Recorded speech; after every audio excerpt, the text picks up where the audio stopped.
Hello everyone, I hope you are doing well. So अभी recent में economics को लेके और स्पेसिफिकली इंडियन रुपी के डेप्रिसिएशन को लेके बहुत सारी चीज़ें चल रही है।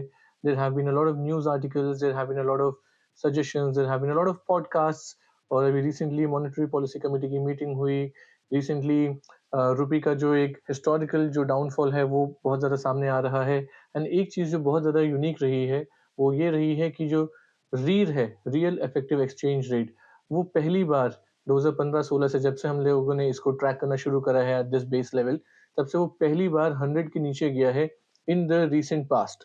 राइट, सो ये होता क्या है रीर, होता क्या है नीर, इन सब के बारे में आज समझते हैं बिकॉज ये एक ऐसे टॉपिक है जो आपके इंडियन इकोनॉमिक्स के फंडामेंटली आपको समझना बहुत ज़रूरी है।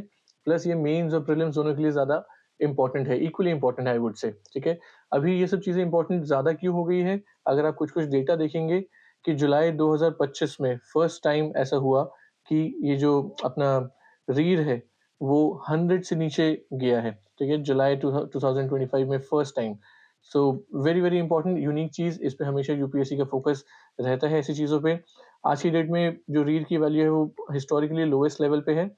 आज से अगर आप देखेंगे सिर्फ 2 साल पहले, नवंबर 2024 में जो रीढ़ की वैल्यू थी वो काफ़ी ज़्यादा पीक पे थी, ठीक है? 108 पे थी। तो हम समझेंगे वैल्यूज़ का क्या मतलब है, कितनी करेंसीज़ से हम इसको कंपेयर करते हैं और हम लोग कैसे इन सब वैल्यूज़ पे पहुँचते हैं। बहुत ज़्यादा इंपॉर्टेंट टॉपिक्स है। इस वीडियो में हम लोग क्या-क्या देखेंगे, हम लोग समझेंगे नीर क्या होता है, हम समझेंगे रीढ़ क्या होता है, हम समझेंगे कि 2015-16 का हम लोगों ने बेस ईयर क्यों लिया है, ठीक है? हम लोग समझेंगे कि रुपए का जो डिप्रिसिएशन होता है वो नॉर्मल क्यों है? क्यों हर साल रुपए डेप्रिशिएट होता है? क्या ये ज़रूरी है? क्या आरबीआई इसको रोक सकती है या ये एक नेगेटिव चीज़ है या पॉजिटिव चीज़ है? ठीक है? वो सब एंगल्स पे हम लोग बात करेंगे। I want to help you people to develop critical thinking regarding this, ठीक है? सिर्फ न्यूज़ आर्टिकल्स को ब्लाइंडली पढ़ना नहीं है, ब्लैंकली पढ़ना नहीं है। आपको समझना है कि इसकी इम्प्लीकेशंस क्या है और फिर आपको अपना ओपिनियन बनाना है, ठीक है? फिर हम समझेंगे बिलो 100 जाने का क्या मतलब है? फिर इससे क्या अच्छाई हो सकती है कि हमारी एक्सपोर्ट कॉम्पिटिटिवनेस इससे कैसे बढ़ेगी? But similarly because India is a consumption led economy, तो क्या ये अच्छी चीज़ है कि हमारा रीढ़ 100 से नीचे गया है या फिर ये कि बुरी चीज़ है? और फिर हम इसको कुछ कंपैरिज़न्स भी करेंगे, थोड़ा इंटेलेक्चुअल इस पे बात करेंगे कि ईस्ट एशियन कंट्रीज़ ने कैसे अपने मॉडल को बनाया है, कैसे वो लोग एक्सपोर्ट से ज़्यादा पैसा कमाते हैं और क्या इंडिया उससे कंपेयर कर सकता है कि नहीं कर सकता है, ठीक है? तो इन सब चीज़ों पे बात होगी। सो एक कॉम्प्रिहेंसिव मैं आपको डिस्कशन दूँगा इस पे नीर वर्सेस रीढ़, ताकि आप जो करंट अफेयर्स में जो चल रहा है उनसे आप चीज़ों को कोरिलेट कर सकें। और I will bring some more such videos जिससे आपको जो इंडियन इकोनॉमिक्स के जो ये फंडामेंटल्स है, स्पेसिफिकली करंट इश्यूज से रिलेटेड, वो आपके एकदम अच्छे से डेवलप हो जाएँगे, ठीक है? तो जो पहला कॉन्सेप्ट है हम लोग देखेंगे, हम लोग शुरू करेंगे व्हाट इज़ नीर, ठीक है? नीर की जो बेसिक फुल फॉर्म है नॉमिनल इफेक्टिव एक्सचेंज रेट, ठीक है? इसमें होता क्या है, नीर में 2 तरह के बास्केट होते हैं। एक 6 करेंसीज़ का बास्केट है और एक 40 करेंसीज़ का बास्केट होता है। ये बास्केट क्यों लेते हैं हम लोग? बिकॉज़ हमेशा आप लोग जब न्यूज़ में देखते हो तो सिर्फ डॉलर के कंपैरिज़न में इंडिया के रुपए का जो है वो वैल्यूएशन किया जाता है, ठीक है? बट इंडिया सिर्फ यूएस के साथ तो ट्रेड नहीं करता है। इंडिया कई सारी कंट्रीज़ के साथ ट्रेड करता है। तो उन कंट्रीज़ के साथ जिनके साथ हमारे ट्रेडिंग रिलेशनशिप्स हैं, उनके साथ हमारी करेंसी कैसे कंपेयर कर रही है ईयर ऑन ईयर, उसको हम लोग एक बास्केट के थ्रू हम लोग कंपेयर करते हैं और सबका हम एक वेटेड एवरेज निकालते हैं ताकि हम एक नंबर पे पहुँच पाएँ जिसको हम बोलते हैं नॉमिनल इफेक्टिव एक्सचेंज रेट, कि एक कन कन ये सारी कंट्रीज़ के कंपैरिज़न में हमारा रुपए कैसे परफ़ॉर्म कर रहा है। तो उसमें होता क्या है कि हम लोग एक ना बेस ईयर लेते हैं। जैसे हम लोगों ने 2015 और 2016 का जो ईयर है, हमने उस साल का जो रुपए का जो वैल्यूएशन था, उस साल की जो इन्फ्लेशन थी ना, उसको एक बेस मानते हुए हम लोग आगे की इन्फ्लेशन और रुपए की वैल्यूएशन को देखते हैं।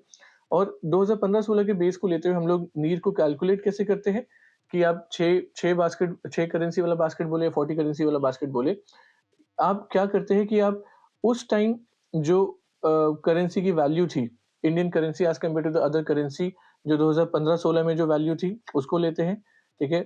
डिनोमिनेटर में, और आप उसको उसके न्यूमरेटर में लेते हैं जो आज की डेट में जो करंट एक्सचेंज रेट है, ठीक है? कि अगर आप मान लो सिर्फ पाउंड का कंपैरिज़न बोल रहे हैं, तो आज की डेट में इंडिया का जो रुपए है वर्सेस पाउंड का क्या रेट चल रहा है, डिवाइडेड बाय 2015-16 में ये रेट क्या चल रहा था, multiplied by the overall weight of India UK trade amongst India's overall trade relationships with other countries. So अगर मान लो इंडिया का ओवरऑल परसेंटेज ऑफ वेट है 100%, अगर हम लोग ओवरऑल ट्रेड करते हैं और उसमें हमारे यूके के साथ हमारा 20% का ओवरऑल ट्रेड होता है, तो जो यूके का एक्सचेंज रेट जो अभी करंट है डिवाइडेड बाय दी 2015-16 का बेस इनटू 20%, ये यूके के पाउंड के साथ हमारा रुपए का कंपैरिजन होगा। ऐसे ही पाउंड, ठीक है, उसके बाद फिर पाउंड के बाद हम लोग बात करते हैं फिर ऐसे ही अपना डॉलर, ठीक है, ऐसे ही युआन और ढेर सारी अलग-अलग जो करेंसीज है उन सब का हम लोग ये वेटेड एवरेज लेते हैं और उसके बाद जो रुपए का जो वैल्यूएशन निकल के आता है उसको हम बोलते हैं नॉमिनल इफेक्टिव एक्सचेंज रेट, ठीक है, नीर। ये जो 6 ये प्रीलिम्स के लिए ये भी बड़ा इंपॉर्टेंट है कि ये जो 6 करेंसीज होती है, ये कौन सी 6 करेंसीज होती है, इसको भी आप लोगों को देख लेना चाहिए। एक होता है यूएस डॉलर, ठीक है, एक होता है अपना euro, then you will have Hong Kong dollar. ये प्रीलिम्स में कभी भी पूछा जा सकता है और मेंस में लिखने के लिए भी एक अच्छी चीज है, ठीक है। Then you have yuan, right, and you have pounds, British pounds, जिसको आप जीबीपी बोलते हैं, ठीक है। So GBP and the last one which is left is Japanese yen. तो ये 6 जो होते हैं ना, ये बेसिक करेंसीज है जिनके साथ इंडिया का ज्यादा अच्छे से ट्रेड रिलेशनशिप्स है। ये शुरू से ये 6 का बास्केट लिया गया है और इसके बेसिस पे हम लोग अपना नीर निकालते हैं। ऐसे ही हम लोग 40 करेंसीज का भी जो बास्केट होता है उसमें और भी ज्यादा करेंसीज इंक्लूडेड होती है, बिकॉज अब इंडिया का जो ट्रेड रिलेशनशिप है वो काफी सारी कंट्रीज के साथ है, तो सबके साथ हमारे रुपये को कंपेयर किया जाता है और हम लोग जितना उसमें उनके साथ ट्रेड करते हैं उसका परसेंटेज लिया जाता है out of the overall trade, उसको मल्टीप्लाई किया जाता है और इन सारी चीजों को ऐड करके हम फिर एक नॉमिनल इफेक्टिव एक्सचेंज रेट पे पहुंचते हैं। इसमें एक जो चीज आपको बहुत अच्छे से याद रखनी है वो ये है कि इसमें जो है सिर्फ गुड्स की जो ट्रेड होती है, जो इम्पोर्ट एक्सपोर्ट होती है, सिर्फ उसके परसेंटेज को लिया जाता है। सर्विसेज के एक्सपोर्ट या सर्विसेज के एक्सचेंज को नहीं कंसिडर किया जाता है। तो अगर मान लो जैसे मैं कह रहा हूँ कि यूके के साथ हम लोग का 20% ओवरऑल ट्रेड होता है, गुड्स का ट्रेड की बात कर रहा हूँ, हो सकता है इसके अलावा हमारा सर्विसेज का भी एक्सपोर्ट हो। हम उनको आईटी सर्विसेज दे रहे हैं, हम उनको कंसल्टेंसी सर्विसेज दे रहे हैं और उसकी वजह से जो ओवरऑल एक्सपोर्ट में जो यूके और इंडिया का जो कंट्रीब्यूशन है, जो रिलेशन है, वो शायद 20% नहीं, वो 30% है। बट नीड और रीड हम जब भी निकालते हैं उसमें हम सिर्फ गुड्स की एक्सचेंज वाली प्रॉपर्टीज को देखते हैं, गुड्स के एक्सचेंज वाले परसेंटेज को देखते हैं, उसमें हम सर्विसेज के एक्सचेंज को नहीं देखते हैं। तो एक ये बहुत इंपॉर्टेंट फैक्टर है जो आपको प्रीलिम्स मेंस दोनों चीजों के लिए याद रखना है। सो जैसे मैंने आपको बताया, इन 6 करेंसी या फिर ये 40 करेंसी वाले बास्केट्स को लेके हम लोग एक रुपए की वैल्यूएशन निकालते हैं और इसमें हम इसको नॉमिनल क्यों बोलते हैं, जैसे आपको भी पता है कि आप लोगों ने नॉमिनल जीडीपी, रियल जीडीपी ये सब पढ़ा है। जहाँ पे भी इन्फ्लेशन का जो इम्पैक्ट होता है, उसको जहाँ पे भी इनकॉर्पोरेट नहीं किया होता है, मतलब इन्फ्लेशन के बियॉन्ड या इन्फ्लेशन के बिना हम लोग का जो रुपये का वैल्यूएशन है वो कितना हो रहा है, वो हम कैलकुलेट करते हैं नीर से और ये नॉमिनल होता है, ठीक है। इसमें जैसे मैंने आपको बताया बास्केट्स के बारे में आप इसमें पढ़ सकते हैं। नीर आपको बताता क्या है? नीर आपको बेसिकली बताता है rupee's nominal strength against representative global basket, ठीक है। सो अगर नीर कम होता है, अगर नॉमिनल इफेक्टिव एक्सचेंज रेट कम होता है, it shows a rupee which is weakening broadly, ठीक है। और but it is not compared only against dollar, but it is compared against several other currencies. So NEER गिरता ही है, हम लोग देखेंगे कि क्यों ये हमेशा ऐसा होता है, ठीक है। बट नीर क्या कैप्चर नहीं करता है? इन्फ्लेशन के का जो एंगल है उसको नीर कैप्चर नहीं करता है। मैं आपको जस्ट बहुत शॉर्टली मैं आपको बता दूं कि इन्फ्लेशन का एंगल कैप्चर नहीं करने का क्या मतलब होता है, ठीक है। और लॉन्ग रन अगर आप ट्रेंड देखोगे, यूपीएससी हमेशा प्रीलिम्स मेंस में ट्रेंड के ऊपर काफी ज्यादा फोकस करता है। तो जो 40 करेंसी वाला हमारा नीर है, it has fallen from a value of 133.8 in 2004-5 to 90.8 in 2023-24। तो मतलब आपको ये डेटा याद रखने की जरूरत नहीं है, बट आपको समझना है that NEER has gone down quite a lot, ठीक है। तो जो हमारा नॉमिनल इफेक्टिव एक्सचेंज रेट है, that has seen quite a lot of fall over the last few years. But let us see कि क्या ये हमेशा एक बुरी चीज है या ये एक अच्छी चीज है, जिसको मैं आपको एक एग्जांपल के थ्रू समझाऊंगा। So let me just show you something here, I make some space in this side, ठीक है।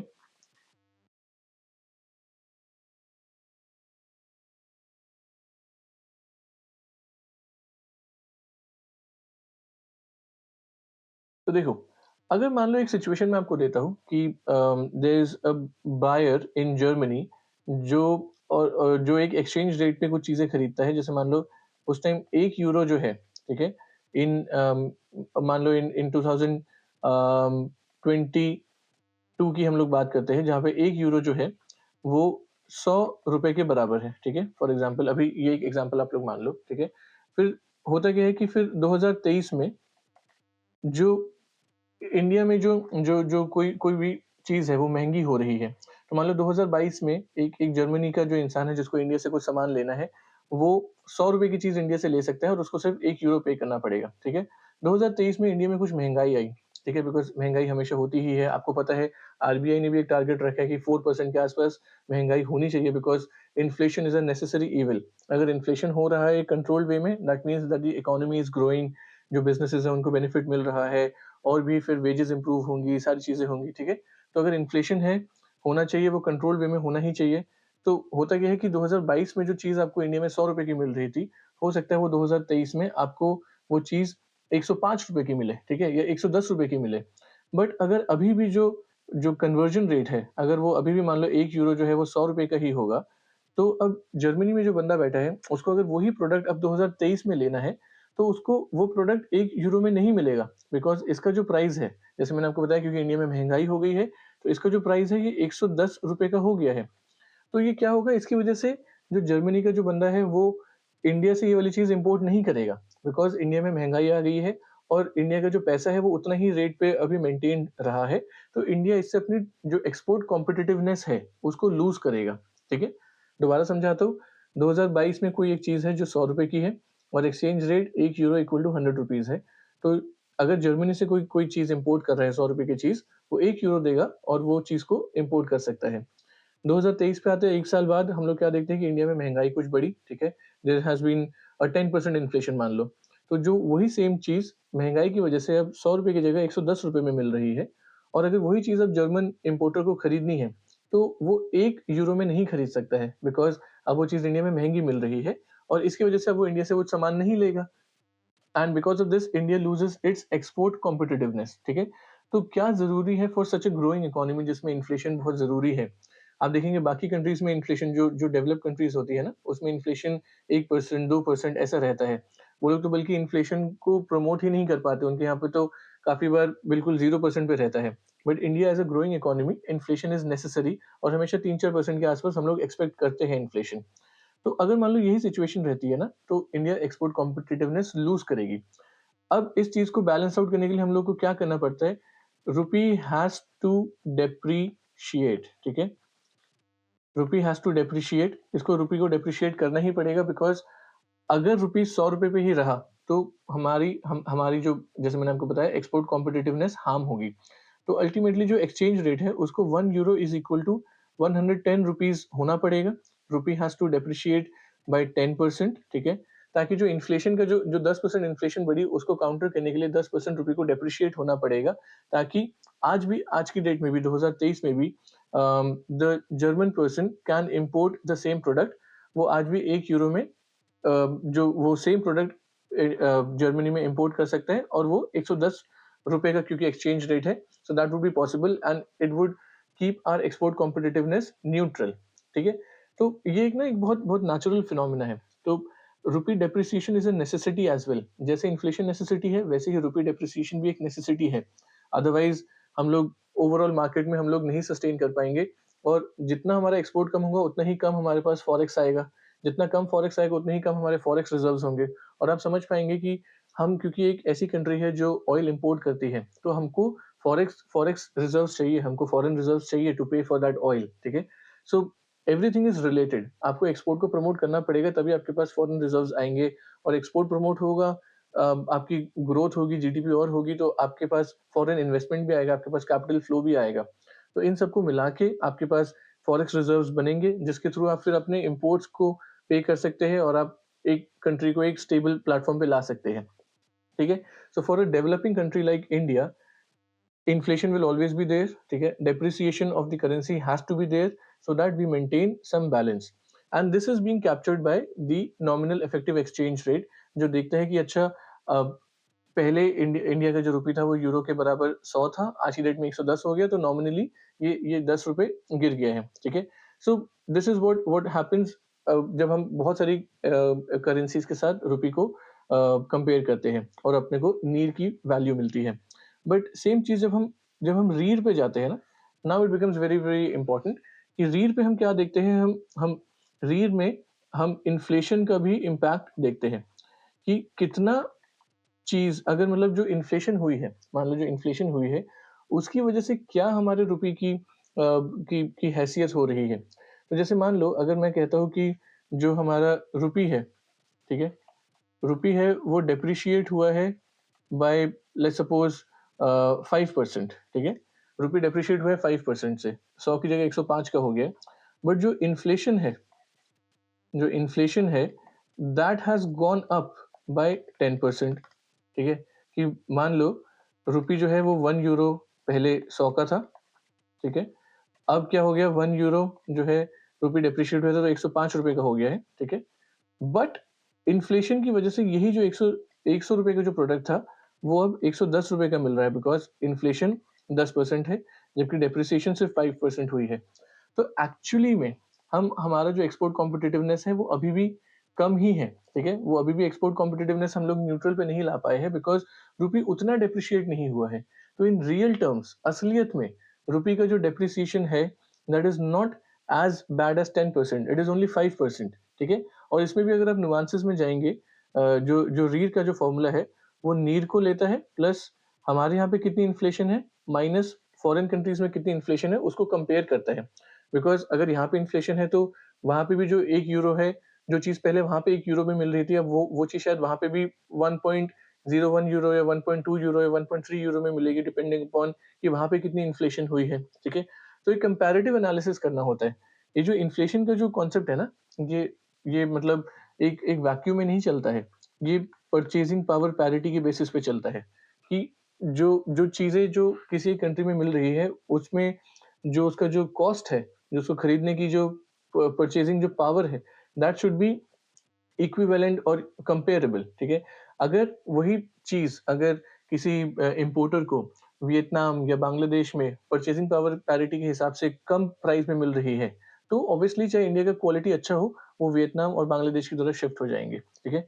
सो हमेशा एक इकोनॉमी में सेंट्रल बैंक को और गवर्नमेंट को क्या देखना होता है, स्पेसिफिकली सेंट्रल बैंक का ये काम है, उनको ये देखना है कि रुपए की जो वैल्यूएशन है, वो ऐसी है कि वो एक्सपोर्ट्स को प्रमोट करे, ठीक है? ऑब्वियसली स्टेबिलिटी तो रहनी ही चाहिए, बट रुपए जो है वो इस तरह से उसका मूवमेंट हो कि हम लोग एक्सपोर्ट कॉम्पिटिटिवनेस लूज़ ना करें।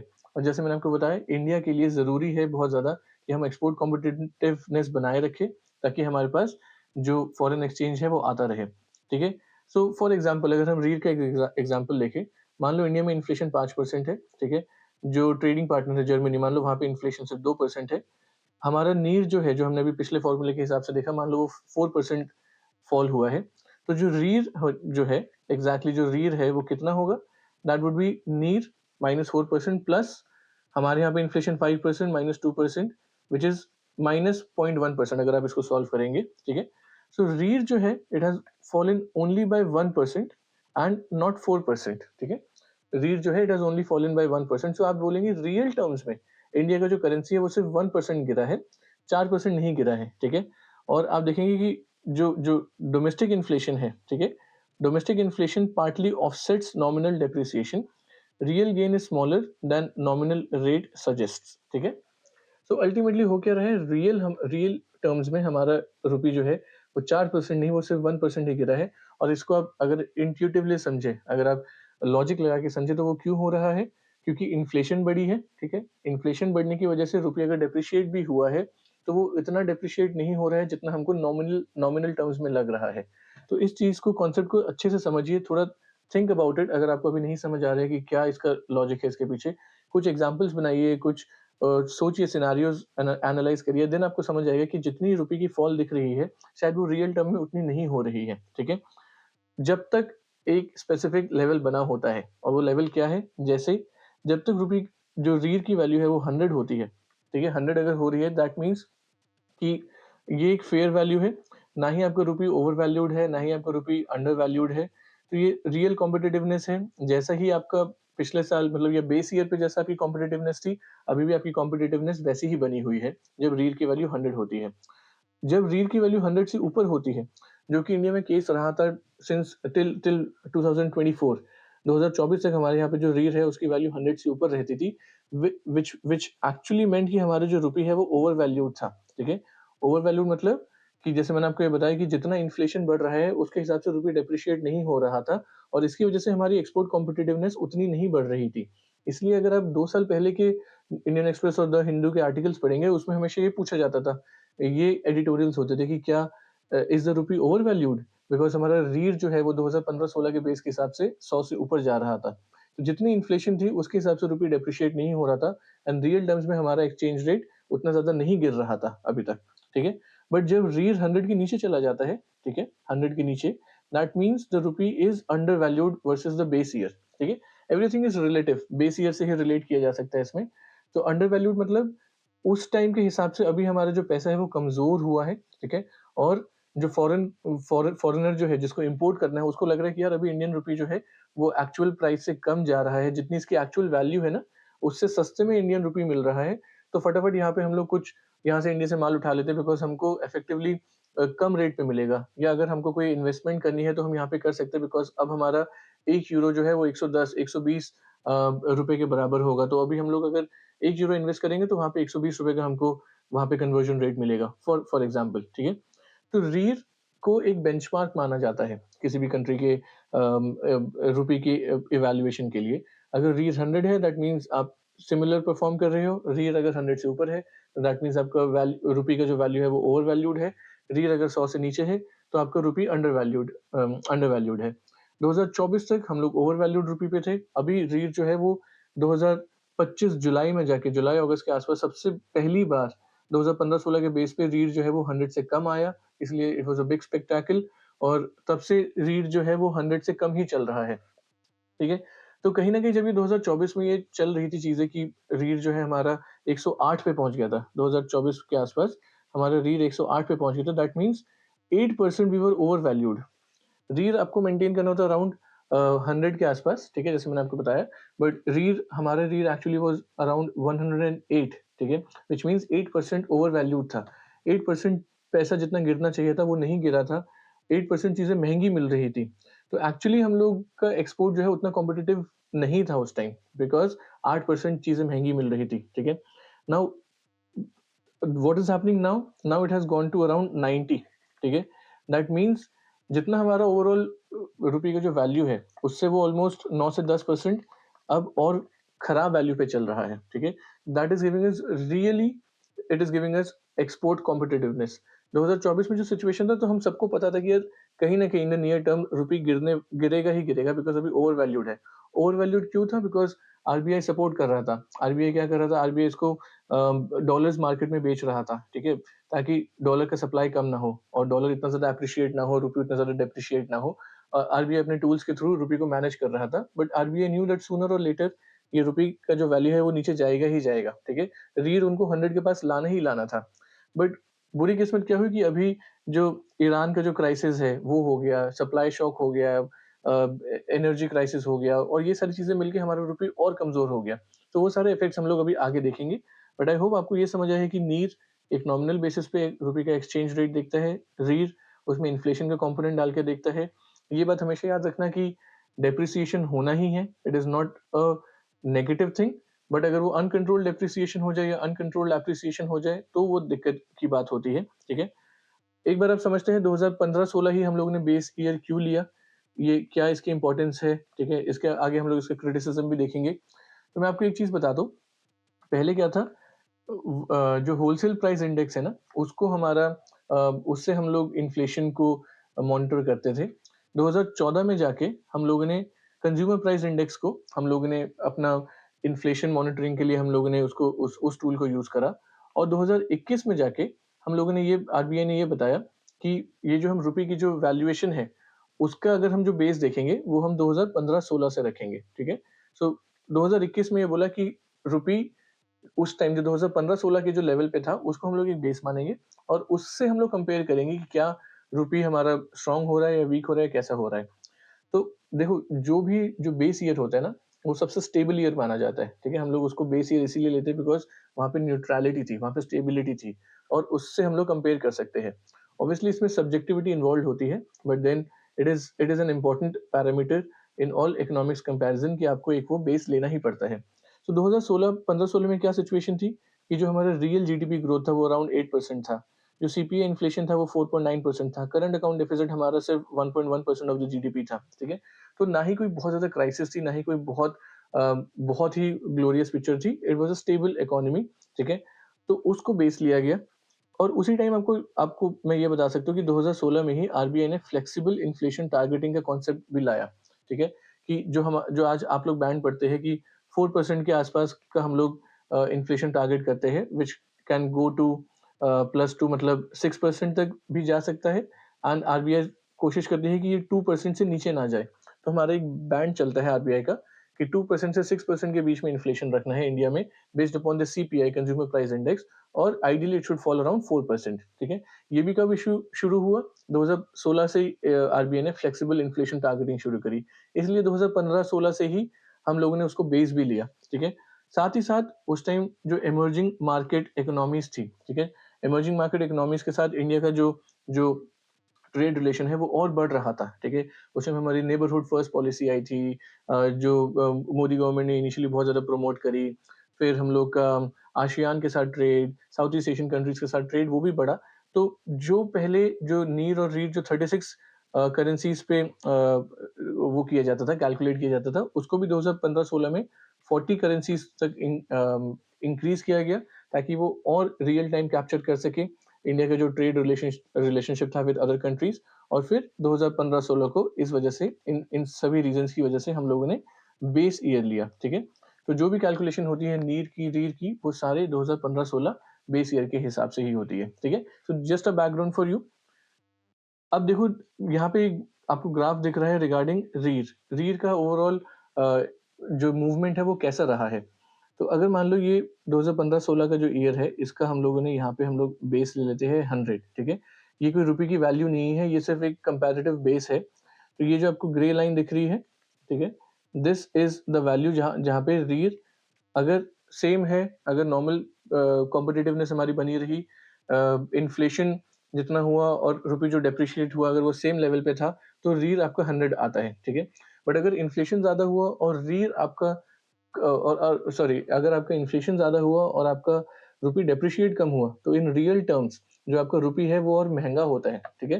बिकॉज़ इन्फ्लेशन बढ़ गई बट रुपी इतना गिरा नहीं, तो बाहर वाले के लिए जो चीज़ है वो एक्चुअली में महँगी हो गई। तो आप देखेंगे हमेशा फाइनेंशियल ईयर 17 देख लो, 18 देख लो, 19 देख लो, 20, 21, 22 सब हर हर टाइम जो ये जो ब्लू लाइन है which shows the real value, ये हमेशा 100 से ऊपर रही थी, ठीक है?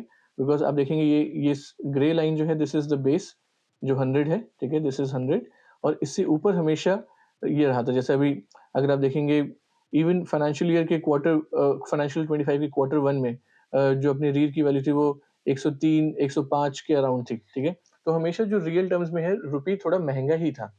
बट फाइनली जुलाई 2025 में जाके जून-जुलाई 2025 में जाके आप देखेंगे ये जो रीढ़ की वैल्यू है, ये 100 से नीचे चली जाती है। तो for the first time in so many years real terms में हमारा जो पैसा है वो कमज़ोर हुआ, ठीक है? रियल टर्म्स में पैसा हमारा कमज़ोर हुआ।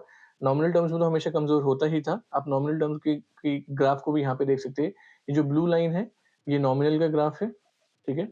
और जो रेड लाइन है, ये रियल का ग्राफ है। तो आप देखेंगे नॉमिनल टर्म्स में रुपए हमेशा 100 के नीचे ही रहा है। ये तो हम लोगों ने अभी लॉजिक समझा ही क्योंकि इंडिया में इन्फ्लेशन होगा ही होगा, तो आपको रुपए को डेप्रिशिएट करना ही पड़ेगा ताकि कॉम्पिटिटिवनेस बनी रहे और इसलिए वो 100 से नीचे ही रहेगा। 2015-16 में जितना भी रेट था उससे इंडिया का रुपए हमेशा डेप्रिशिएट ही हो रहा है, ठीक है? बट रियल टर्म्स में ये हमेशा ऊपर रह रहा था, बट फाइनेंशियल ईयर 25 में जाके स्पेसिफिकली जैसे हम लोगों ने देखा जुलाई में आके ये 100 से नीचे जाने लगा, ठीक है? तो ये एक बहुत बड़ा ट्रेंड है, जो आपको पता होना चाहिए कि ऐसा हुआ है और ये क्यों हुआ है, तब से 100 के नीचे ही चल रहा है। आज की डेट में अराउंड 90 के आस-पास आ गया है। सो व्हिच मीन्स कि हम लोग का ट्रेड कॉम्पिटिटिवनेस काफ़ी बढ़ गया है, ठीक है? बट ये हुआ क्यों? अब इसको समझते हैं। जैसे जब हम लोग ये बात करते हैं, अभी जब हम लोग ने देखा कि रीढ़ की हम वैल्यू देखते हैं, रीढ़ इज़ इक्वल टू नीर प्लस हम लोग इन्फ्लेशन का देखते हैं कि इंडिया में कितनी इन्फ्लेशन है माइनस मान लो यूएसए में या जो भी कंट्री है जिसके साथ हम लोग कंपेयर कर रहे हैं उसमें कितना इन्फ्लेशन है, ठीक है? तो ये नीर तो हमेशा नेगेटिव में ही रहता है, तो ये मान लो माइनस, कभी -4% हुआ, कभी -5% हुआ। इंडिया की इन्फ्लेशन हमेशा मोस्टली ऐसे चलता था कि 5% के आसपास या 4% के आसपास चलती थी। जो बाकी कंट्री है वहाँ पे इन्फ्लेशन जो होती थी वो 1% या 2% के आसपास हुआ करती थी, ठीक है? तो अल्टीमेटली क्या इक्वेशन बनती थी? -4 प्लस 4 माइनस 1% तो मान लो 3%, तो हमारा जो रियल रेट है वो सिर्फ़ 1% से गिरता था, ठीक है? तो हमारी actually real real real terms में हमारा रुपये उतना वीक नहीं हो रहा था। बट अभी सिचुएशन क्या हुई? अगर आप इकोनॉमिक सर्वे का डेटा उठाएँगे, यहाँ पे मैंने क्या करा, इकोनॉमिक सर्वे का डेटा, आरबीआई का डेटा, आरबीआई की एमपीसी का डेटा, वो सब मिला के मैंने एक एक सारा ये प्रेज़ेंटेशन बनाया है। जो इकोनॉमिक सर्वे कहते हैं कि अप्रैल से दिसंबर 2026, ठीक है? अप्रैल से दिसंबर 2026 में जो हमारा सीपीआई था, on average it was only 1.7%। हमारा पिछले साल सेकंड हाल्फ में हमारी जो इंडिया में जो महँगाई थी, वो इंडिया की जो फ्लेक्सिबल इन्फ्लेशन टारगेटिंग है उससे भी कम रेट पे आ गई थी, ठीक है? हम लोग हमेशा चाहते कि एटलीस्ट 2% इन्फ्लेशन इंडिया में बना रहे। बट उस टाइम फूड के प्राइसेज़ इतने कम थे, ऑयल के प्राइसेज़ कंट्रोल्ड थे, इतना कम था कि इन्फ्लेशन जो थी वो सिर्फ़ 1.7% पे थी, ठीक है? Which is lower than India's comfort zone. तो इंडिया का जो इन्फ्लेशन जो हमेशा यहाँ पे 4-5% के आसपास रहता था, ठीक है? वो अब सिर्फ़ हो गया 1.7%। वो इतना हो गया कि कई बार बाकी कंट्रीज़ के कंपैरिज़न में इंडिया का इन्फ्लेशन कम हो गया, ठीक है? तो जो ओवरऑल ये जो इक्वेशन है, रीर इक्वल टू नीर plus the net inflation difference, तो ये जो हमेशा पॉजिटिव में रहती थी ये वाली वैल्यू, ये वाली वैल्यू, ये भी नेगेटिव में जाने लगी, ठीक है? तो अल्टीमेटली हुआ क्या? -4% -3% का ये पूरा सम होने लगा। तो मान लो -7% कि हमारा रीर जो हमेशा थोड़ा कम गिरता था या फिर हमेशा रीर जो है 100 से ऊपर रहता था, वो आज की डेट में क्योंकि नीर -4% पे है और ऑलरेडी जो हमारा इंडिया का इन्फ्लेशन है वो भी कम हुआ है, वो बाकियों से भी कम हो गया, तो ओवरऑल हम और नेगेटिव हो गए। तो रियल टर्म्स में भी कि हमारा ज ज अगर हम बोले कि इन्फ्लेशन इतनी नहीं बढ़ी और उससे ज़्यादा हमारा पैसा गिर गया, ठीक है? ये सिचुएशन अब हो गई दूसरी। जैसे अगर मैं आपको बताऊँ, हम लोग अभी इससे पहले जो हम लोग सिचुएशन देख रहे थे, उसमें हम लोग देख रहे थे कि इन्फ्लेशन जो है वो बढ़ा है, बट रूपी जो डेप्रिशिएट हुआ है, वो उतना डेप्रिशिएट नहीं हुआ है। आज की डेट में क्या सिचुएशन हो गया है कि इन्फ्लेशन तो मान लो सिर्फ़ 5% हुआ है, for example random number, but जो रूपी का जो डेप्रिसिएशन है, वो हो गया है 10%। This is opposite from our earlier example. आप वीडियो को पीछे ले जाके देख भी सकते हैं, उस टाइम हम लोगों ने क्या एग्जाम्पल लिया था। सो दैट मीन्स कि रुपी हमारा एक्चुअली वीक हुआ है, ठीक है? रुपी हैज बीन अंडर वैल्यूड।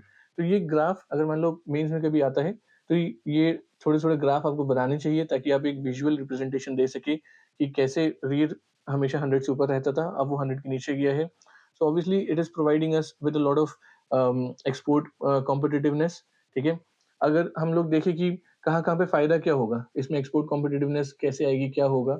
तो हम ये देख सकते हैं कि चलो, जो हम लोग आईटी सॉफ्टवेयर सर्विसेज़ जो हम लोग एक्सपोर्ट करते हैं, उसमें उसमें बहुत फ़ायदा होगा बिकॉज़ मान लो जो भी कंट्रीज़ यूएसए, यूरोप या वेस्टर्न वर्ल्ड, ऑस्ट्रेलिया, न्यूज़ीलैंड, कोई भी अगर हमारी आईटी सर्विसेज़ इम्पोर्ट कर रहा था, अब उसको वो 9% चीप रेट पे मिल रही है बिकॉज़ हमारा रीढ़ जो है वो इतना ज़्यादा गिर गया है, ठीक है? तो वो अब हम लोग वो हमारी आईटी सर्विसेज़ को और माँगेंगे क्योंकि उनको सस्ते दाम पे मिल रही है। हमारा फार्मा सेक्टर और ग्रो कर सकते हैं बिकॉज़ आपको पता है फार्मास्यूटिकल्स का एक्सपोर्ट इंडिया से बहुत ज़्यादा होता है। तो अगर रेट फ़ेवरेबल है तो बाकी के देश जो है इंडियन फार्मा को इम्पोर्ट करेंगे और यहाँ से एक्सपोर्ट बढ़ेगा। हमारा टेक्सटाइल और अपैरल का जो ग्रोथ है वो अच्छा होगा। अभी तक हम लोग क्या हो रहा था, वियतनाम और बांग्लादेश वगैरह से हम लोग पीछे हो जा रहे थे बिकॉज़ हमारा रियल टर्म्स में रुपी महँगा हुआ था, ठीक है? ओवर वैल्यूड था। अब क्योंकि रुपी अंडर वैल्यू हो गया है, तो हो सकता है कि हमारा जो टेक्सटाइल और अपैरल सेक्टर है उसको पुश मिलेगा। ऐसे ही हमारी इंजीनियरिंग गुड्स जो काफ़ी इम्पोर्टेंट पार्ट फ़ॉर्म करते हैं हमारे एक्सपोर्ट का, उनको भी फ़ायदा मिलेगा। तो ओवरऑल जो एक्सपोर्ट कॉम्पिटिटिवनेस है वो इंडिया की बढ़ेगी बिकॉज़ हमारा रुपये एक्चुअली में वीक हुआ है, अंडर वैल्यू हुआ है एंड अभी बाकी के देश हमारे यहाँ से चीज़ें लेना चाहेंगे। इसकी वजह से फॉरेक्स आएगा, फॉरेक्स रिज़र्व्स बनेंगे और चीज़ें आगे जाके शायद लॉन्ग टर्म में स्टेबल हो सकती हैं। बट इसका मैं आपको नेगेटिव इम्पैक्ट भी बताऊँगा, ठीक है? बट नेगेटिव इम्पैक्ट पे जाने से पहले एक बार जस्ट क्विकली रिवाइज़ कर लेते हैं कि हमारा नीर जो है रीढ़ जो है वो 100 से नीचे गया क्यों? तो इसमें क्या-क्या चीज़ें हुई हैं? एक तो उस टाइम जो नॉमिनल जो रुपए का जो फॉल था ना, जो जो नॉर्मल रुपए का जो डेप्रिसिएशन है, ठीक है? विदाउट कंसीडरिंग इन्फ्लेशन और एनीथिंग, वो भी काफ़ी मैसिव हुआ, ठीक है? वो भी पिछले टाइम में काफ़ी मैसिव हुआ था as compare to the general trend. वो क्यों हुआ मैसिव? रुपये एकदम से इतना कमज़ोर क्यों हुआ नॉमिनल टर्म्स में? वो इसलिए हुआ क्योंकि चलो वेस्ट एशिया में क्राइसिस आया, ईरान का क्राइसिस हुआ तो ऑयल सप्लाई रुकने लगी। इंडिया जो है अपना ऑलमोस्ट 80% जो ऑयल है वो इम्पोर्ट करता है। अब इम्पोर्ट नहीं कर पा रहा है तो इंडिया को अपना काफ़ी सारा फॉरेक्स रिज़र्व्स यूज़ करने पड़े, ठीक है? अगर आपको फॉरेक्स रिज़र्व्स यूज़ करने पड़े तो आपका फॉरेक्स रिज़र्व कम हो गया, तो आपके यहाँ पे डॉलर्स की कमी होगी, आपके यहाँ पे फॉरेन एक्सचेंज की कमी होगी। जो चीज़ की कमी होगी मतलब मान लो अगर आपका डॉलर नीचे जाता है, तो जो उसकी डिमांड है, वो ऊपर जाएगी, ठीक है? तो क्योंकि क्राइसिस हुआ, आपको ऑयल ऑयल का रेट बढ़ गया, आपको ज़्यादा डॉलर पे करने पड़े, तो आपकी कंट्री में जो डॉलर की जो अवेलेबिलिटी है, वो कम होगी। जिस भी चीज़ की सप्लाई कम होगी, उसका डिमांड बढ़ जाएगा। तो अगर डॉलर का डिमांड बढ़ा एज़ कम्पेयर टू रूपी, तो डॉलर एप्रिशिएट होगा, ठीक है? डॉलर एप्रिशिएट होगा या फिर डॉलर स्ट्रॉन्ग होगा। डॉलर स्ट्रॉन्ग होगा मतलब कंपैरेटिवली रूपी डेप्रिशिएट होगा, रूपी वीक होगा।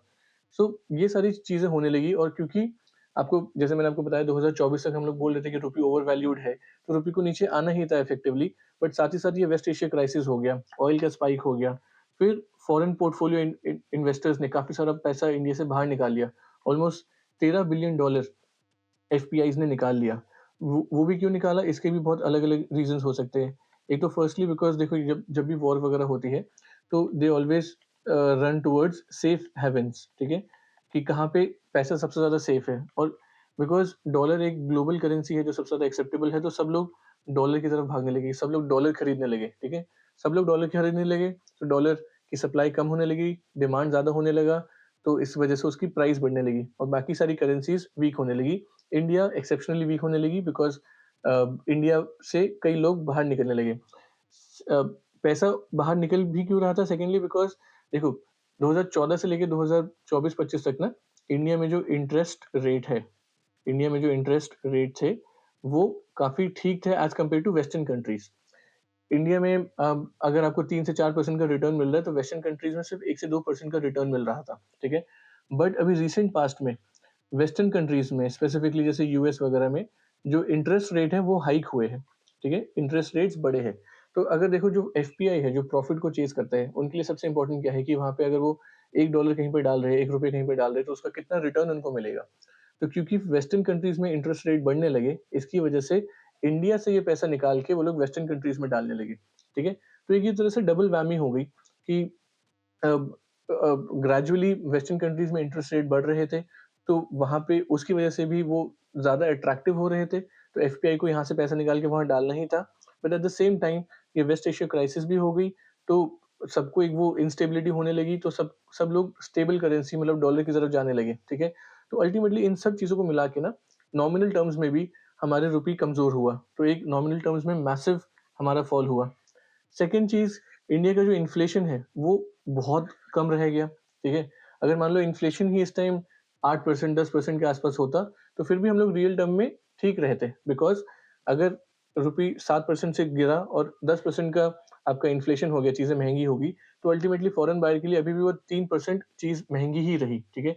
तो ये चीज़ होती कि तब भी हम लोग अगर देखते तो हमारा रीढ़ जो है रियल टर्म्स में उतना स्टेबल रहता। बट एक्चुअली में हुआ कि हमारा जो इन्फ्लेशन है, वो भी 1.7% पे गिर गया मतलब हिस्टोरिकल लेवल पे लो चला गया। तो नीड भी बहुत ज़्यादा गिर गया, इन्फ्लेशन का सपोर्ट भी नहीं मिला, तो रियल टर्म्स में हम लोग का जो एक्सचेंज रेट है, वो काफ़ी खराब हुआ, ठीक है? फिर आरबीआई ने क्या किया था, अभी आरबीआई ने क्योंकि जैसे मैंने आपको बताया रुपी ओवर वैल्यूड था, तो आरबीआई ने कुछ ये प्रयास भी करा कि जो जो एक्चुअल वैल्यू है हम करेंसी को रीढ़ को 100 की तरफ लेके जाए, तो आरबीआई ने कंट्रोल्ड वे में डेप्रिसिएशन भी करा, but at at the same time बाकी जो चीज़ें भी हो गई, उसकी वजह से ओवरऑल काफ़ी ज़्यादा नेगेटिव में हम लोग चले गए और ऑब्वियसली सबसे बड़ा जो है ये ईरान का वॉर शॉक ही है, जिसकी वजह से ड्रामेटिक एक्सेलरेशन हुआ of the fall of our rupee, ठीक है? तो ये सारी कंडीशंस है जिसकी वजह से ओवरऑल जो हम देखेंगे कि रुपी का एक ड्रामेटिक फॉल सा हुआ, राइट? तो इस वजह से पहली बार हमारा रीच जो है वो 100 से कम गया है, राइट? नाउ अब मैंने आपको चलो कुछ फ़ायदे तो बता दिए कि एक्सपोर्ट कॉम्पिटिटिवनेस कैसे बढ़ जाता है, कैसे ठीक हो जाता है। बट अब समझते हैं कि दिक्कत क्या है? कि अगर रीढ़ हमारा 100 से नीचे जा रहा है, तो उसमें कितनी बड़ी प्रॉब्लम की बात है वैसे तो, ठीक है? Let's see what is the problem, ठीक है? प्रॉब्लम इसमें देखो क्यों हो जा रहा है ना, इंडिया देखो एक इंडिया से चलो एक्सपोर्ट होता है, ठीक है? हम लोग एक्सपोर्ट डिपेंडेंट भी है, चीज़ें हैं, बट ओवरऑल जीडीपी का कितना पार्ट है एक्सपोर्ट, क्या आपको पता है? अगर हम ओवरऑल जीडीपी का देखें तो ऑलमोस्ट 20% के आसपास ही जो है हमारा जीडीपी वो एक्सपोर्ट की वजह से होता है, ठीक है? 20 से 22% के आसपास, जिसमें 12% के आसपास आपका ट्रेड का एक्सपोर्ट होता है, बाकी आपका सर्विसेज का एक्सपोर्ट होता है, ठीक है? तो आप देखेंगे इसमें हम लोग सिर्फ 20% के आसपास हम लोग एक्सपोर्ट पे डिपेंडेंट है फॉर आवर जीडीपी। जबकि अगर आप लोगों ने अभी रिसेंट प्रीलिम्स में या मेंस में आप लोगों ने पढ़ा होगा, इंडिया में ऑलमोस्ट मोर देन 60%, ठीक है? अभी रिसेंट अगर आप डेटा देखेंगे 61% के आसपास जो जीडीपी है that is because of private consumption, ठीक है? That is because of private consumption, ठीक है? ये जो आप जीडीपी का जो फॉर्मूला पढ़ते हैं ना, GDP equal to C plus I plus G plus X minus M, ठीक है? ये जो एक्स जो होता है वो एक्सपोर्ट होता है, राइट? तो एक्सपोर्ट एक ठीक है, एक इम्पोर्टेंट पार्ट है, बट उससे ज़्यादा जो हमारा ये जो सी है, जो प्राइवेट कंजम्पशन है, कि हम लोग कितना खर्चा कर रहे हैं, ठीक है? वो प्राइवेट कंजम्पशन जो है ना, वो ओवरऑल जीडीपी का ऑलमोस्ट 60% का कंट्रीब्यूटर है। तो अगर आपका जीडीपी 100 से ग्रो कर रहा है, उसका जो उसमें से 60% ₹60 जो है, वो आपका प्राइवेट कंजम्पशन की वजह से आ रहा है। प्राइवेट कंजम्पशन क्या है कि मैं और आप क्या खरीद रहे हैं, हम लोग क्या चीज़ों में पैसा डाल के चीज़ों को कंज़्यूम कर रहे हैं, उससे हमारे जीडीपी का क्या ग्रोथ हो रहा है, ठीक है? बट अगर मान लो अगर आपका रुपी इतना वीक हो गया जिसकी वजह से अगर ये जो ऑयल सप्लाई का जो जो क्राइसिस है या जो सप्लाई क्राइसिस है, ठीक है? उसकी वजह से अगर हमारा ऑयल का जो प्राइस है वो बढ़ गया। अगर मान लो आज की डेट में ऑयल जो है 115 डॉलर पर बैरल मिल रहा है, ठीक है? $115 पर बैरल मिल रहा है जो आज से पहले 100 या 70 या $80 पर बैरल में मिल रहा था। तो क्या हो गया, ऑयल का प्राइस बढ़ गया। ऑयल का प्राइस बढ़ते ही हर चीज़ का प्राइस बढ़ जाता है ना। ऑयल का प्राइस बढ़ा तो ट्रांसपोर्टेशन का प्राइस बढ़ा, ठीक है? ऑयल बढ़ा तो ऑयल की वजह से ट्रांसपोर्ट का जो प्राइस है वो बढ़ा।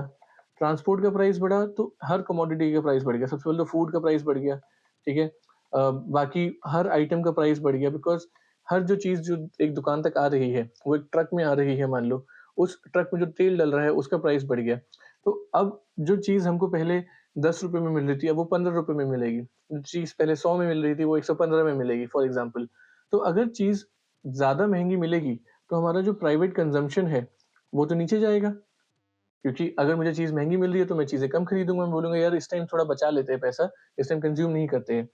तो इंडिया का जो ओवरऑल जो जीडीपी है, अगर वो प्राइवेट कंज़म्पशन से ड्रिवन है और अगर आपका रुपये इतना वीक हो जा रहा है कि ऑयल क्राइसिस की वजह से हम लोग 80% से ज़्यादा ऑयल इम्पोर्ट कर रहे हैं और उसका अगर प्राइस बढ़ गया, तो हम देख रहे हैं कि वो चेन रिएक्शन है कि हर चीज़ का प्राइस बढ़ जाएगा। तो ऑब्वियसली एज़ अ कंज़्यूमर मैं कम परचेज़ करूँगा और अगर मैं कम परचेज़ करूँगा तो उससे मेरे जीडीपी का भी नुकसान होगा, मेरा जीडीपी उतना ग्रो नहीं करेगा और अल्टीमेटली चेन रिएक्शन में हमारा जीडीपी नीचे जाएगा। अब जीडीपी नीचे जाते ही एक बड़ा नेगेटिव सिग्नल मिलता है, ठीक है? अगर मान लो जीडीपी गोज़ डाउन तो एक ये परसेप्शन जो होता है कि ये कंट्री कैसे कर रही है, वो परसेप्शन भी बहुत खराब होता है। परसेप्शन खराब होगा कि यार ये ग्रो नहीं कर रही है, तो इंडिया में कैपिटल नहीं आएगा, इंडिया में इन्वेस्टमेंट नहीं आएगा। इन्वेस्टमेंट नहीं आएगा तो अगेन वही हमारा करंट अकाउंट, कैपिटल अकाउंट सब नेगेटिव में और जाता रहेगा। करंट अकाउंट जैसे मैंने आपको पहले भी बताया हम लोग हमेशा नेगेटिव में ही रहते हैं मोस्टली बिकॉज़ हम लोग उतना ट्रेड में हम लोग नेगेटिव रहते हैं, हम लोग इम्पोर्ट ज़्यादा करते हैं, एक्सपोर्ट कम करते हैं। बट कैपिटल अकाउंट में हम लोग पॉजिटिव रहते हैं, हमारे यहाँ पे इन्वेस्टमेंट्स आती है ज़्यादा। बट अगर हमारा जीडीपी गिरता रहेगा तो हमारे यहाँ पे कैपिटल इन्वेस्टमेंट भी कम होगी। तो ओवरऑल अगर आप देखिए जो इंडिया का जो जो सिनेरियो है ना, वो प्राइवेट कंजम्पशन से ड्रिवन है। तो अगर रीज़ कम भी हो रहा है, बिलो 100 भी हो रहा है, जिससे हमारी एक्सपोर्ट कॉम्पिटिटिवनेस बढ़ रही है, तो उससे एक्चुअली चलो ठीक है, फॉरेक्स का पैसा आएगा एक्सपोर्ट से रिलेटेड बट इंडिया में डोमेस्टिकली काफ़ी प्रॉब्लम्स बढ़ जाएँगी, ठीक है? So therefore overall I do not think it is a very good sign. Um, partly अच्छा है बट मेजरली काफ़ी खराब हो सकता है। तो जैसे इसमें व्हाई अ वीक रूपी हर्ट्स द कंजम्पशन एंगल, इसको आपको ज़रूर अच्छे से पढ़ना है कि इंडिया कितना ऑयल इम्पोर्ट कर रहा है, उसकी वजह से क्या रिperकशंस है मैंने आपको बताया। कंज्यूमर स्क्वीज़ होने लगेगा यार कि कंज्यूमर खरीद ही नहीं पाएगा इतनी महँगाई में, ठीक है? अगर जो जो भी हम ये चीज़ें इम्पोर्ट कर रहे हैं, इलेक्ट्रॉनिक्स वगैरह वो सब चीज़ें महँगी हो जाएगी। क्योंकि देखो जैसे हमारा एक्सपोर्ट अगर सस्ता हो रहा है, हमारा इम्पोर्ट महँगा हो जाएगा, तो हम लोग जो चीज़ें ईज़िली हम लोग मोबाइल फ़ोन्स, इलेक्ट्रॉनिक गैजेट्स जो हम लोग साउथ कोरिया, जापान वगैरह से इम्पोर्ट सस्ते प्राइस में करके हम लोग इंडिया में यूज़ कर पा रहे हैं आज। हर एक आम आदमी भी एक अच्छा स्मार्टफ़ोन यूज़ कर पा रहा है। तो अगर इम्पोर्ट्स महँगे हो जाएँगे तो ये सब चीज़ें इंडिया में कॉस्टली हो जाएँगी और कंज़्यूमर को नुकसान होगा, ठीक है? तो ओवरऑल आप देखेंगे कि अगर मान लो ये रीज़ जो नेगेटिव गया, अगर रीढ़ 100 से नीचे जाने की वजह से हमारी एक्सपोर्ट कॉम्पिटिटिवनेस बढ़ भी जाए, उससे हमारे जीडीपी को इम्पैक्ट बहुत ज़्यादा नहीं होगा, फ़ायदेमंद नहीं होगा। बट अगर हम इसको दूसरी कंट्रीज़ से कंपेयर करें, जैसे अगर हम इकोनॉमिक सर्वे ने एक बहुत अच्छा कंपैरिज़न निकाला है अगेंस्ट ईस्ट एशियन कंट्रीज़। तो ईस्ट एशियन कंट्रीज़ स्पेसिफिकली जैसे आप ले लेंगे, ताइवान ले लो, ठीक है? ताइवान हो गया, आपका जापान हो गया, चाइना, साउथ कोरिया हो गया। ये सारी जो कंट्रीज़ है ना, इसमें these are heavily export dependent. इसमें ऑलमोस्ट आप देखेंगे 40% जो इनका जीडीपी है, ठीक है? That is formed because of export से जो ये इनकी जो कमाई हो रही है। तो इनके लिए बहुत ज़रूरी है कि ये लोग अपना रुपये को ऐसा रखें कि एक्सपोर्ट कॉम्पिटिटिवनेस बनाए रखें, बिकॉज़ अगर ये लोग ₹100 अपने जीडीपी में ऐड कर रहे हो, उसमें से ₹40 तो इनका एक्सपोर्ट की वजह से ही आ रहा है। But India is not that export heavy dependent for its GDP. हम लोग क्या है, जैसे मैंने आपको बताया, प्राइवेट कंज़म्पशन पे हम लोग ज़्यादा डिपेंडेंट है। तो रीढ़ अगर हमारा गिर रहा है, that is not a very, very good sign, ठीक है? हमारा जो जी एक्सपोर्ट वर्सेस जीडीपी है वो ऑलमोस्ट सिर्फ 20% के आसपास है, ठीक है? प्राइवेट कंज़म्पशन 61% के आसपास है। बाकी अगर आप इन चीज़ों को पढ़ेंगे, आप देखेंगे चाइना ने तो एक टाइम पे अपनी करेंसी को बहुत ज़्यादा आर्टिफिशियली इसने डीवैल्यू करके रखा था, ताकि इनके एक्सपोर्ट्स बढ़ते रहे। तभी आप देखेंगे 2000s वाले डिकेड में चाइना का कितना ज़्यादा एक्सपोर्ट बढ़ा था, बिकॉज़ उन लोगों ने आर्टिफिशियली अपना करेंसी अंडर वैल्यू करके रखा था, ठीक है? जापान, साउथ कोरिया, इन सब ने भी काफ़ी ज़्यादा अपनी मैन्युफैक्चरिंग पे बहुत ज़्यादा काम करा। देखो जैसे इन सारी कंट्रीज़ ने क्या करा ना, बहुत अच्छा कॉन्सेप्ट अपना इकोनॉमिक सर्वे में दिया है। मैन्युफैक्चरिंग पे इन लोगों ने बहुत अच्छे से ध्यान दिया, ठीक है? टॉप प्रायोरिटी पे इसको ध्यान दिया कि भई इकोनॉमीज़ ऑफ स्केल बनाओ, चीज़ों को इम्प्रूव करो, टेक्नोलॉजी पे काम करो और फिर मैन्युफैक्चरिंग को इतना अच्छा बनाओ कि बाहर वाली जो कंट्रीज़ है, वो भी आपसे ही इम्पोर्ट करें। तो आपका जो एक्सपोर्ट है, आपका वो एक्सपोर्ट बहुत बढ़ जाएगा और क्वालिटी इतनी अच्छी मेंटेन करो कि सब लोग आप पे डिपेंडेंट हो जाएँ। तो आज की डेट में भी हम लोग सैमसंग के फ़ोन इंडिया में यूज़ कर रहे हैं। आज की डेट में भी हम लोग होंडा की गाड़ियाँ इंडिया में यूज़ कर रहे हैं, जो सारा वहाँ से एक्सपोर्ट होके यहाँ पे आता है, ठीक है? या फिर अब कुछ-कुछ प्रोडक्शन तो इंडिया में भी होने लगी है। बट ओवरऑल ये जो कंपनीज़ हैं, ये बाहर की कंपनीज़ हैं और एक्सपोर्ट पे ये लोग डिपेंडेंट रहते हैं। इंडिया में क्या दिक्कत रही है, इंडिया में हम लोग मैन्युफैक्चरिंग को उतना ज़्यादा बढ़ावा नहीं दे पाए हैं। अगर आज की डेट में हमारी मैन्युफैक्चरिंग स्ट्रॉन्ग होती, अगर आज की डेट में हमारा कॉस्ट ऑफ कैपिटल लो होता, कि हम लोग कम दाम में चीज़ों को हम लोग इन्वेस्टमेंट कर पाते, जैसे मान लो फॉर अ कंपनी कम लोन कम इंटरेस्ट रेट पे हम लोग अगर इन्वेस्टमेंट कर पाते और हम लोग मैन्युफैक्चरिंग को बढ़ाते और फिर उससे हमारा एक्सपोर्ट का क्वालिटी बहुत अच्छा होता और फिर हमारा रीच नीचे जाता, तो हमारे लिए शायद ओवरऑल पॉजिटिव सिचुएशन होती। बट क्योंकि आज की डेट में भी जो है हमारा मैन्युफैक्चरिंग इतना स्ट्रॉन्ग नहीं है, हम लोग उतना अच्छी क्वालिटी के गुड्स नहीं बना पा रहे जो वर्ल्ड वाइड एक्सेप्टेड हो। तो उसकी वजह से क्या हो रहा है कि हमारा अभी भी जो कंज़म्पशन जो जीडीपी है वो कंज़म्पशन ड्रिवन है और रीढ़ के 100 से नीचे जाने की वजह से हमारा जो ओवरऑल कंज़्यूमर जो है वो स्क्वीज़ हो जाएगा, वो सिकुड़ जाएगा, ठीक है? तो अब हमारे टर्म पॉइंट ऑफ व्यू से सोचोगे तो उतनी अच्छी चीज़ नहीं है, एक्सपोर्टर के पॉइंट ऑफ व्यू से सोचोगे बहुत अच्छी चीज़ है, फॉरेनर के पॉइंट ऑफ व्यू से सोचोगे जो इसको इम्पोर्ट करना है इंडियन गुड्स, उसके लिए बहुत अच्छी चीज़ है, ठीक है? सो ये सब चीज़ें हैं जो आपको होलिस्टिकली समझनी है। आई will bring more such videos जहाँ पे आप लोग ये सब चीज़ों को इंटरलिंक कर पाओ, आप समझ पाओ। सो रीड और नीड के कॉन्सेप्ट को अच्छे से समझना है अपने को, ठीक है? अब मेंस के पॉइंट ऑफ व्यू से मैं एक और चीज़ सोच रहा था कि कभी-कभी जब ये पूछते हैं अबाउट योर क्रिटिकल एनालिसिस और समथिंग, तो आपको ये ग्राफ्स और ये ट्रेंड्स और रीज़निंग्स तो आपको देनी ही है। बट उसके साथ-साथ आप कभी-कभी ये बोल भी सकते हैं, critically analyse the concept of read, ठीक है? तो जैसे एक क्रिटिकल एनालिसिस क्या होगा कि though it is showing good export competitiveness but for a country like India, which is dependent on private consumption, read falling below the base level is not a very very good sign, ठीक है? उसके अलावा भी read की कुछ basic criticisms हैं, जैसे देखो everything that we have discussed is dependent upon the relative to what the situation was in 2015-16, ठीक है? तो एक ये बेस ईयर का एक आर्बिट्रेरीनेस होता है कि क्या आपने वो बेस ईयर सही लिया है? क्या उसी साल मान लो उसी साल अगर कोई बोले कि यार उसी साल रुपी ओवर वैल्यूड था या उसी साल रुपी अंडर वैल्यूड था और उसी से आप कंपेयर कर रहे हो, तो आप कभी भी ठीक कंपैरिजन आपका ठीक नहीं होगा। बट उस टाइम 2015-16 में वही वाला बेस ईयर लिया गया बिकॉज़ उस टाइम एक तरह से हम कह सकते हैं कि जैसे मैंने आपको बताया कि ग्रोथ एक स्टेबल थी, करंट अकाउंट डेफिसिट स्टेबल था, हमारा इन्फ्लेशन एक स्टेबल था। तो बट आर्बिट्रेरीनेस है, ठीक है? इसमें कोई भी 100% करेक्ट या 100% रॉन्ग आंसर नहीं है। तो रीड का हमेशा बेस ईयर का एक आर्बिट्रेरीनेस रहता है, ठीक है? सर्विस एक्सपोर्ट्स को ये नहीं मानता है। जो सबसे बड़ी जो दिक्कत है, जैसे मैंने आपको बताया, ये सिर्फ़ गुड्स के ट्रेड पे फ़ोकस करता है। ठीक है? बट इंडिया जो है वो काफ़ी सारी सर्विसेज़ भी तो एक्सपोर्ट करता है ना, ठीक है?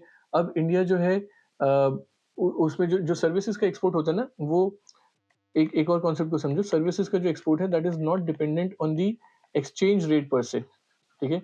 वो एक्सचेंज रेट से ज़्यादा वो वेज रेट पे डिपेंड करता है कि अपने यहाँ पे लेबर का जो प्राइस है वो कितना है, ठीक है? जैसे आपको पता है कि अगर यूरोप में आप एक एक डिज़ाइनर को बिठाओगे वो 1 घंटे का 20 पाउंड ले लेगा। मतलब इंडिया के हिसाब से ₹2500 बट अगर आप इंडिया से वो सर्विस ले रहे हो, तो इंडिया में एक डिज़ाइनर वो ₹500 में आपको वो काम करके दे देगा। तो जो वेज रेट है वो बहुत कम है और इस वजह से जो इंडिया की जो जो एक्सपोर्ट कॉम्पिटिटिवनेस है वो बहुत ज़्यादा है, ठीक है? बट रीढ़ और नीर दोनों ही जो है वो सर्विसेज़ को कंसिडर ही नहीं करते हैं, वो सिर्फ़ गुड्स के ट्रेड को कंसिडर करते हैं बिकॉज़ उसके हिसाब से, उस कॉन्सेप्ट के हिसाब से गुड्स में जो एक्सचेंज होता है या गुड्स का जो इम्पोर्ट एक्सपोर्ट होता है उस that is more related with the currency का वैल्यू, ठीक है? एक्सचेंज रेट का जो वैल्यू है उससे ज़्यादा रिलेटेबल होता है, ज़्यादा उसमें इम्पैक्ट दिखता है, इसलिए वो सिर्फ गुड्स के ट्रेड को ही कंसिडर करता है, सर्विसेज को नहीं करता है। बट इंडिया में क्योंकि सर्विसेज एक्सपोर्ट इतना ज़्यादा होता है और आप रीर और नीर में उसको फैक्टर इन ही नहीं कर रहे हो, तो रुपये की जो एक्चुअल वैल्यू है ना वो कहीं ना कहीं आप मिस कर रहे हो बिकॉज ऑफ सर्विसेज को काउंटर सर्विसेज को आप इनकॉर्पोरेट नहीं कर रहे हो। तो एक ये सेकंड क्रिटिसिज्म है। Third criticism CPI. देखो, कंज्यूमर प्राइस इंडेक्स जो है जैसे मैंने आपको बताया, रीर क्या है, नीर प्लस जो इन्फ्लेशन वाला जो कंपोनेंट है। तो मान लो अगर कहीं पे एकदम से कोई फूड प्राइसेस में काफी ज्यादा अगर हाइक आ गया, तो हमारा इन्फ्लेशन, जो फूड इन्फ्लेशन है एंड उसकी वजह से जो सीपीआई है उसकी वैल्यू काफी ज्यादा बढ़ जाएगी। और रीर जो है वो एक आर्टिफिशियली शायद एक इम्पैक्ट हो जाएगा कि एकदम से इन्फ्लेशन इतना बढ़ा, रुपी डेप्रिशिएट हुआ बट इन्फ्लेशन इतना ज़्यादा बढ़ गया कि रियल लेवल्स में आपको लगेगा कि रुपी उतना ज़्यादा गिरा ही नहीं, ठीक है? So it is heavily dependent upon what the CPI is showing. तो अगर कहीं पे एक मान लो कोई ट्रांजिएंट शॉक भी लगा कि कहीं पे कुछ डोमेस्टिकली अगर ड्रॉट आ गया या कुछ हो गया, तो उसकी वजह से इन्फ्लेशन बहुत ज़्यादा बढ़ जाएगा बिकॉज़ सीपीआई हमारा बढ़ जाता है और उसको आप फिर आप उसको इसमें रीर के फॉर्मूले में डालोगे तो रीर आर्टिफिशियली आपको दिखेगा कि यार वो एक एक कम नेगेटिव जा रहा है बिकॉज़ इन्फ्लेशन इतना ज़्यादा बढ़ गया है। सो कहीं न कहीं सीपीआई का भी जो जो इर्रेशनल नेचर है या ट्रांजिएंट नेचर है, इन्फ्लेशन स्पाइक्स जो है, वो रीढ़ को कहीं न कहीं नेगेटिवली इम्पैक्ट करते हैं या आप कह सकते हो कि उसको उसकी वैल्यूएशन को कहीं न कहीं इम्पैक्ट करते हैं, जो उतना प्रॉपर नहीं है। तो ये एक और क्रिटिसिज़्म है। फिर डेटा लैग क्राइसिस होता है, ठीक है? कि कुछ ना कुछ इसमें डेटा का लैग रहता है रीढ़ में। रीढ़ is slow moving indicator build from monthly prices, ठीक है? सो डेटा लैग का भी एक इश्यू है। It ignores non price competitiveness. जैसे फॉर एग्ज़ाम्पल, जैसे मान लो अगर अभी मेरा रीढ़ जो है वो 90 पे आ गया है, ठीक है? इंडिया का, ठीक है? बट मान लो वियतनाम का जो रीढ़ है वो अभी मान लो फॉर एग्ज़ाम्पल वो 95 का है। तो एक्सपोर्ट कॉम्पिटिटिवनेस से आप तो सोचोगे यार ये तो बढ़िया है। तो अगर किसी जर्मन बंदे को या यूरोपियन बंदे को कुछ सामान मंगवाना है, वो तो इंडिया से ही मंगवाएगा बिकॉज़ हमारा रीढ़ 90 पे है। बट अगर हमारे यहाँ पे सड़कें ही अच्छी नहीं है, अगर यहाँ पे जो लॉजिस्टिक्स है, मतलब अगर वहाँ तक पहुँचने का जो टाइम है वो ज़्यादा लग रहा है, तो वो बोलेगा यार मैं क्यों 10 दिन वेट करूँ जब मुझे वियतनाम से 5 दिन के अंदर माल मिल रहा है। तो जो जो नॉन प्राइस कॉम्पिटिटिवनेस है ना, उसको रीढ़ और नीड नहीं देख पा रहा है। So just having read below 90 और below 100 will not work. But अगर मेरा मैन्युफैक्चरिंग स्ट्रक्चर, मेरा मैन्युफैक्चरिंग सेक्टर ही अगर इतना स्ट्रांग नहीं है कि वो इतना ज़्यादा प्रोडक्शन कर सके या वो इतना लोग फॉरेन कंट्रीज की डिमांड को मीट कर सके, तो क्या फ़ायदा है ऐसे रीढ़ का, ठीक है? Similar situation is being faced in India कि हमारा मैन्युफैक्चरिंग क्योंकि इतना स्ट्रांग नहीं है, तो हम लोग इसको यूटिलाइज़ कैपिटलाइज़ नहीं कर पा रहे हैं। वहीं पे अगर कोई फॉरेन कंट्री है जिसका रीढ़ ऊपर भी है, इफेक्टिवली वो महँगा है, बट क्योंकि उसका टर्न अराउंड टाइम या उसमें और भी जो जो मान लो सपोर्ट सिस्टम जो उसका है या फिर जो स्पीड ऑफ लॉजिस्टिक्स है वो हमसे कहीं बेहतर है, तो ऑब्वियसली जो इम्पोर्टर है बाहर का वो उसको प्रेफ़र करेगा। तो ये नॉन प्राइस कॉम्पिटिटिवनेस को रीढ़ और नीर नहीं देख पाते, तो ये भी एक क्रिटिसिज़्म है, ठीक है? और फिर trade weights also lag reality. जैसे अभी 2015-16 से 40 करेंसी को लेके ही चल रहा है। हो सकता है अभी रिसेंट पास्ट में या पिछले 5 साल में हमारे और भी नई कंट्रीज़ के साथ हमारा ट्रेड रिलेशंस बने हों, बट इसको ये रीढ़ और नीर के जो पैरामीटर्स हैं ये कैप्चर नहीं कर पा रहे बिकॉज़ हम वही 40 उस पे करेंसीज़ पे ही फ़ोकस कर रहे हैं या 6 करेंसीज़ पे फ़ोकस कर रहे हैं। तो ये कुछ ब्रॉड पैरामीटर्स हैं जिस पे रीढ़ का क्रिटिसिज़्म होता है। तो मेंस के लिए बहुत इम्पोर्टेंट है और आपके अंडरस्टैंडिंग के लिए भी ये काफ़ी ज़्यादा इम्पोर्टेंट है। सो ये सब चीज़ें थी जिसके थ्रू मैं आपको एक ये पूरा जिस्ट देना चाहता था रिगार्डिंग नीर एंड रीर, और इससे इंडिया की इकोनॉमी, इंडिया की रुपी वैल्यूएशन, डिवैल्यूएशन, डेप्रिसिएशन, इस पे क्या इम्पैक्ट पड़ रहा है। ये सब चीज़ें इतनी न्यूज़ में है तो क्या इसके इम्प्लीकेशंस हैं। आई will bring more such perspectives, ताकि आप जब न्यूज़ में अब कभी भी आप ये सब चीज़ों को पढ़ेंगे that whether Indian rupee is right now under valued, और दूसरा पहले के आप आर्टिकल देखेंगे तो उसमें आपको मिलेगा that the rupee is over valued. वो सब चीज़ें आपको अब समझ आएँगी, ठीक है? और you need to read more about these, एक बार इनकी टेक्निकल डेफिनिशंस पढ़िए। ये वाली पीडीएफ भी मैं इसमें डाल दूँगा डिस्क्रिप्शन में, आप वहाँ से डाउनलोड कर सकते हैं, ठीक है? तो डेफ़िनिटली आपको इन सब चीज़ों से हेल्प मिलेगी, और एक ओवरऑल ये पूरा मैंने कंपैरिज़न का चार्ट बना रखा है फॉर ईज़ी रिविज़न, ठीक है? कि नीर होता क्या है, रीर होता क्या है, इनका फ़ॉर्मूला क्या होता है, कितनी करेंसीज़ होती है, बेस ईयर क्या है, ठीक है? उसके बाद आपका ऊपर अगर 100 से ऊपर है तो क्या मतलब है, 100 से नीचे है तो क्या मतलब है, और अभी करंट अफेयर्स में क्या चल रहा है, ठीक है? आरबीआई इसमें क्या बोल रहा है, क्या चीज़ें दिख रही है। सो कॉम्प्रिहेंसिवली आप टॉपिक को समझ पाएँगे। सो प्लीज़ इस पे फ़ोकस करिए, और अपना ओपिनियन बनाइए, अपना पर्सपेक्टिव बनाइए, एंड करंट अफेयर्स के आर्टिकल्स को रीड करिए in such a manner that you are able to connect what you have read in the theory, and you are able to form your own opinion and your own judgment, right? So I hope आपको ये वाली चीज़ें समझ आई होंगी। Stay tuned for more such descriptive and analytical discussions. So thank you for holding on. अपना ध्यान रखिए, and all the best for your preparation. See you. Thank you.